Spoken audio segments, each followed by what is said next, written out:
Always what you can for me. How we doing, guys? Good, Coach. Good.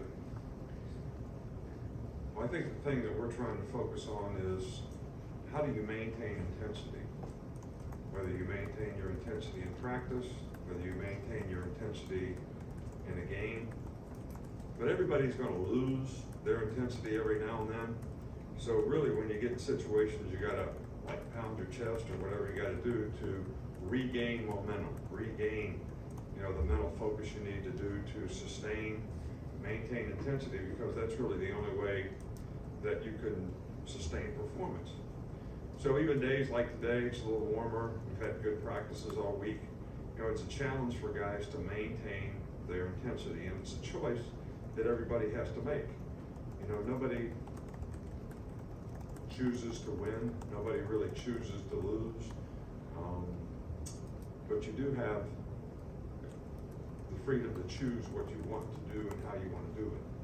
And I think that's the most important thing that players can do. And everybody has a choice to do that in whatever they do in their life. So that's what we're trying to get our players to do so that we can sustain and maintain intensity throughout the season. Obviously, you know, it's rivalry game, playing on the road, good team. So it's going to be really important that we can do that. Start over, Charlie. Kind of piggybacking off that intensity, is there a way to maybe combat like being too tight, like you mentioned before the Tennessee game? Is that maybe something you detected this week? The guys being No, I mean, not at all. I think, you know, it's what you attach yourself to. I mean, people attach themselves to winning, but if you attach yourself to winning, you're actually attaching yourself to outcome, right? Which can actually create anxiety.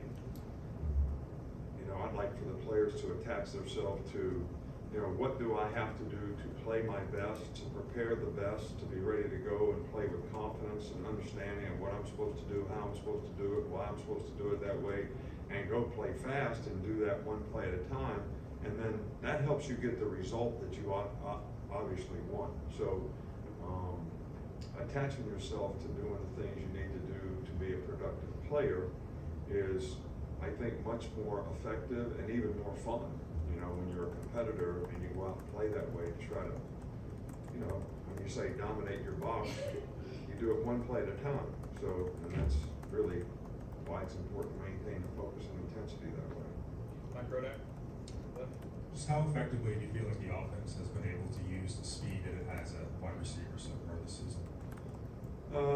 You know, I don't think it's really fair to assess anything that the offense has done because we've been a little bit left-handed ever since, you know, Weiss got hurt in the Arkansas game.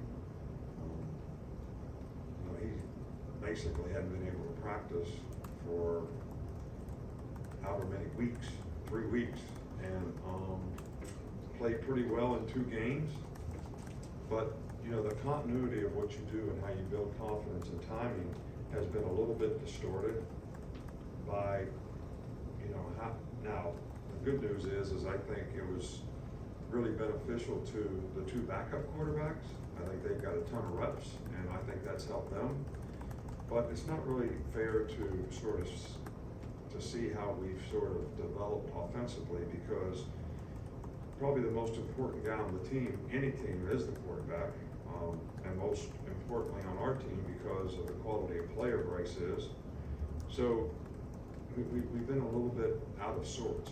So I really challenge the players to be able to do things better, whether it's run the ball, run routes better, make more explosive plays, whatever that might be.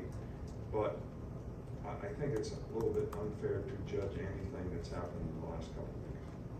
Over here with Chase. Front right. LSU's offense has been really hot lately. They scored 45 on Florida, 45 on Ole Miss. Can you put your finger on a couple of things and help them reach a different level? Oh, they got good players, really good players. Quarterback's playing really, really well. They've got great balance. They've got, you know, 3 really good running backs that all share the load. They've really got talented, skilled guys outside, and they're very efficient and effective in the way they're executing the offense and the things that they do, and they present challenges.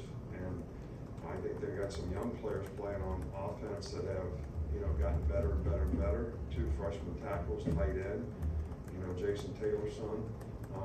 Those guys are playing better and better all the time too, and making plays, and they're being very productive. So this is a really, really good team all the way around, and now they're starting a new system offensively, lots of new players. They're starting to, get confidence and believe in exactly what they're supposed to do and how they're supposed to do it, and they're playing really effectively. Mason, on the left. You kind of already answered it, but when you talk on Monday about how we don't really know what to expect after a bye week, after seeing the team practice a couple times, do you feel like the response after the bye week is what you're looking for? Yeah, it's been very good. The response of the players has been very good. We practiced well, all 3 days this week. So we'll see how we play, but we seem to be preparing the right way. Okay, we'll finish up with Nick and then Tony, or Tony and Nick, I don't care. JC Latham, you talk about the offensive line, how it's strong. They've used the bye week to get better, but specifically for him throughout the season and recently, how have you seen him get better and develop as a tackle? Who is that? JC Latham. JC's done a good job for us.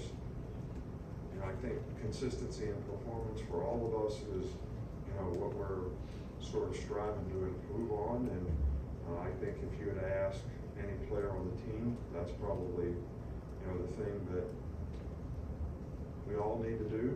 And I think that's true in the offensive line. And I think, that's true for JC, but we're really pleased with the way he's sort of developed and played for us this year. Finish up with Tony. What have you seen from Ja'Cory Brooks that's allowed him to have this kind of more consistent uptick in performance? Well, the guy's a real competitor. He plays great for us on special teams. I don't care what you ask him to do, what role he plays on whatever team. He does it fast, he does it hard, he prepares well. And I think, he's attaching himself to the right things. And I think that's sort of showing in his production, his performance, and the consistency that he's played with. All right, thanks, Coach. Thank you, guys.